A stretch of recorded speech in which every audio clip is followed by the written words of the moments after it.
नमस्कार, स्वागत है आप सभी का न्यूज फ्लैश में। मैं हूं आपके साथ नीतू शर्मा। शुरुआत करते हैं बुलेटिन की, लेकिन उससे पहले एक नजर सुर्खियों पर।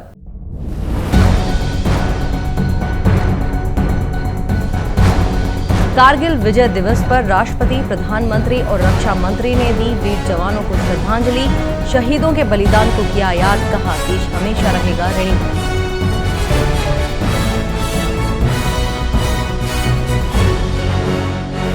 पीएम मोदी 2 दिन रहेंगे तमिलनाडु दौरे पर। 4,800 करोड़ की परियोजनाओं का करेंगे उद्घाटन और शिलान्यास।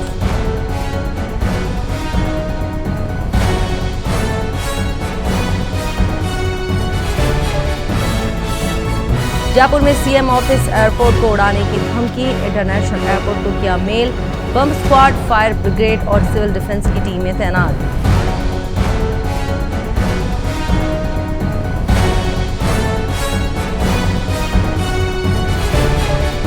राजस्थान में फिर नया वेदर सिस्टम एक्टिव। जयपुर सहित कई जगह झमाझम। आज 9 जिलों में भारी बारिश का अलर्ट।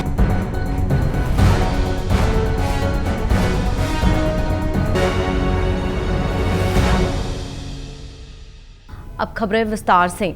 कारगिल विजय दिवस। देश आज 26वां कारगिल विजय दिवस मना रहा है। राष्ट्रपति द्रौपदी मुर्मू, प्रधानमंत्री नरेंद्र मोदी और रक्षा मंत्री राजनाथ सिंह ने कारगिल युद्ध में शहीद वीर सैनिकों को श्रद्धांजलि अर्पित की। उन्होंने सैनिकों के अद्भुत साहस, दृढ़ संकल्प और सर्वोच्च बलिदान को याद करते हुए देशवासियों से वीर जवानों के योगदान को हमेशा याद रखने का आह्वान किया। 1999 में ऑपरेशन विजय के अंतर्गत भारतीय सेना ने कारगिल सेक्टर लद्दाख में पाकिस्तानी सेना और घुसपैठियों को भारतीय क्षेत्र से बाहर खदेड़ दिया था। कारगिल युद्ध की शुरुआत मई 1999 में हुई थी, जब घुसपैठियों ने चुपचाप नियंत्रण रेखा पार कर भारतीय पोस्ट पर कब्जा कर लिया था। कारगिल युद्ध को आज 26 साल पूरे हो चुके हैं। इस मौके पर पूरे देश में कारगिल विजय दिवस मनाया जा रहा है। इस मौके पर भारतीय वायुसेना, राष्ट्रपति द्रौपदी मुर्मू और सेना प्रमुख ने शहीद जवानों को याद किया और उन्हें श्रद्धांजलि दी। कारगिल युद्ध की शुरुआत 1999 में मई के महीने में हुई थी। पाकिस्तानी घुसपैठियों ने अवैध तरीके से नियंत्रण रेखा को पार कर भारतीय पोस्ट पर कब्जा कर लिया था, जिसके जवाब में भारतीय सेना द्वारा ऑपरेशन विजय चलाया गया था। यह युद्ध करीब 2 महीने तक चला। भारतीय सेना ने साहस का परिचय देते हुए घुसपैठियों के नापाक इरादों को मिट्टी में मिलाते हुए आज ही के दिन सभी टेक पोस्ट को भारत के नियंत्रण में लिया। बढ़ते हैं अगली खबर की ओर। प्रधानमंत्री नरेंद्र मोदी आज से 2 दिवसीय दौरे पर तमिलनाडु में रहेंगे। इस दौरान वे 4,800 करोड़ रुपए से अधिक लागत की विभिन्न विकास परियोजनाओं का शिलान्यास और उद्घाटन करेंगे। ये परियोजनाएं तमिलनाडु में क्षेत्रीय कनेक्टिविटी को बेहतर बनाने, व्यापार और पर्यटन को बढ़ावा देने, स्वच्छ ऊर्जा ढांचे को मजबूत करने और लोगों को जीवन की गुणवत्ता में सुधार लाएगी। प्रधानमंत्री तूतीकोरिन एयरपोर्ट पर लगभग 450 करोड़ रुपए की लागत से बने नए टर्मिनल भवन का उद्घाटन करेंगे। वहीं सड़क क्षेत्र में 2 प्रमुख राजमार्ग परियोजनाओं को राष्ट्र को समर्पित करेंगे। इन परियोजनाओं से डेल्टा क्षेत्र की कृषि और सांस्कृतिक कनेक्टिविटी मिलेगी और पोर्ट के आसपास औद्योगिक क्षेत्र के लिए माल परिवहन सुगम होगा। रुक करते हैं अगली खबर की ओर। अगली खबर, भारत और ब्रिटेन के बीच हुए मुक्त व्यापार समझौते से भारतीय निर्यातकों को बड़ा फायदा मिलने की उम्मीद है। इस समझौते के तहत प्रसंस्कृत खाद्य उत्पादों पर आयात शुल्क घटाया गया है, जिससे इनकी यूके बाजार में मांग बढ़ेगी। इस एफटीए से एमएसएमई को विशेष लाभ मिलेगा, जिससे छोटे और मझोले कारोबारों को अंतर्राष्ट्रीय बाजार में पैर जमाने में मदद मिलेगी। मुरादाबाद, कानपुर, तिरुपुर, अहमदाबाद जैसे प्रमुख निर्यात केंद्रों के व्यापार में उल्लेखनीय बढ़ोतरी की संभावना जताई जा रही है। सरकार का फोकस निर्यातकों को प्रोत्साहन देने और उनकी उत्पादन और प्रतिस्पर्धात्मक क्षमता को बढ़ाए रखने पर है, ताकि भारत की वस्तुएं और सेवाएं तेजी से ब्रिटेन के बाजार में अपनी जगह बना सके।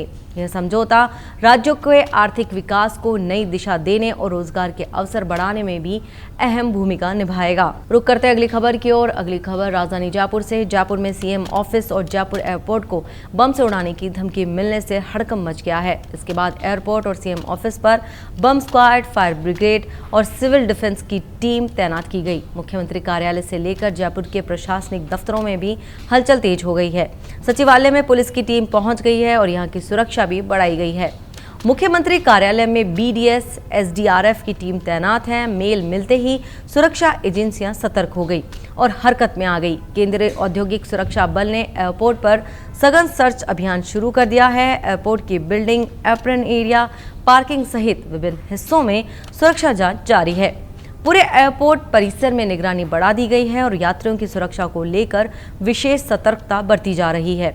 सुरक्षा एजेंसियां ईमेल की जांच में जुटी है और भेजने वाले की पहचान करने की कोशिश की जा रही है।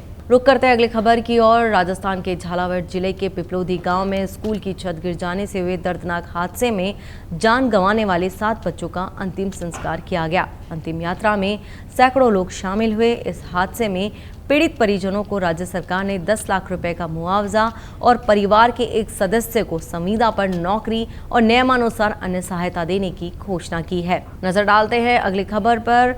राजस्थान हाईकोर्ट ने कोचिंग में पढ़ रहे विद्यार्थियों की आत्महत्याओं पर रोक लगाने के लिए कोचिंग रेगुलेशन एक्ट अब तक लागू नहीं करने पर नाराजगी जताई है। हाईकोर्ट ने राजस्थान सरकार को कोचिंग रेगुलेशन एक्ट के प्रावधान को लागू होने तक केंद्र सरकार से जारी गाइडलाइन को सख्ती से लागू करने और भारतीय नागरिक सुरक्षा संहिता के तहत कार्रवाई करने के आदेश दिए हैं।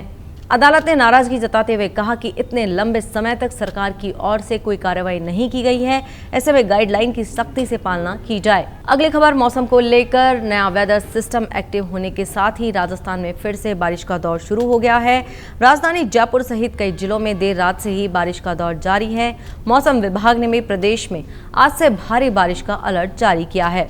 मौसम विभाग के अनुसार आज 9 जिलों में मेघ गर्जन और वज्रपात के साथ भारी बारिश की संभावना है।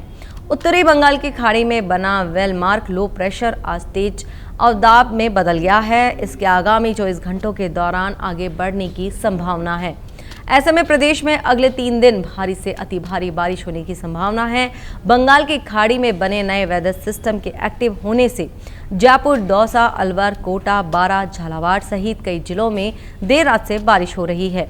बारिश का दौर सुबह भी जारी है। कहीं रिमझिम तो कहीं झमाझम बारिश होने से सुबह के समय लोगों को परेशानी का सामना करना पड़ा। मौसम केंद्र जयपुर ने बारां, कोटा और झालावाड़ में मेघ गर्जन और वज्रपात के साथ अति भारी बारिश का ऑरेंज अलर्ट जारी किया है। वहीं बांसवाड़ा, भीलवाड़ा, बूंदी, चित्तौड़गढ़, प्रतापगढ़ और सवाई माधोपुर में भी भारी बारिश का येलो अलर्ट जारी किया गया है। मौसम केंद्र के अनुसार पूर्वी राजस्थान के कुछ भागों में भारी व अति भारी बारिश का दौर 28 से 31 जुलाई के दौरान जारी रहने की संभावना है। बढ़ते हैं अगली खबर की ओर। अगली खबर खेल जगत से। आरसीके एडहॉक कमेटी ने घरेलू क्रिकेट सत्र 2025-26 का कैलेंडर जारी कर दिया है। इसके अनुसार विभिन्न आयु वर्ग की पुरुष और महिला क्रिकेट प्रतियोगिता का आयोजन किया जाएगा। कैलेंडर की घोषणा आरसीए एडहॉक कमेटी के संयोजक डीडी कुमावत, सदस्य पिंकेश पोरवाल और आशीष तिवारी ने सीनियर चयन समिति की उपस्थिति में की। संयोजक डीडी कुमावत ने बताया कि यह कैलेंडर बीसीसीआई द्वारा आयोजित राष्ट्रीय क्रिकेट प्रतियोगिताओं की तैयारियों को ध्यान में रखते हुए बनाया गया है। आरसीए का प्रयास है कि सभी खिलाड़ियों को अपना सर्वश्रेष्ठ प्रदर्शन करने का उचित अवसर मिले और वे राष्ट्रीय स्तर की प्रतियोगिता के लिए तैयार रह सके। इस बुलेटिन में फिलहाल इतना ही। बने रहिए हमारे साथ, देखते रहिए न्यूज़ फ्लैश। नमस्कार।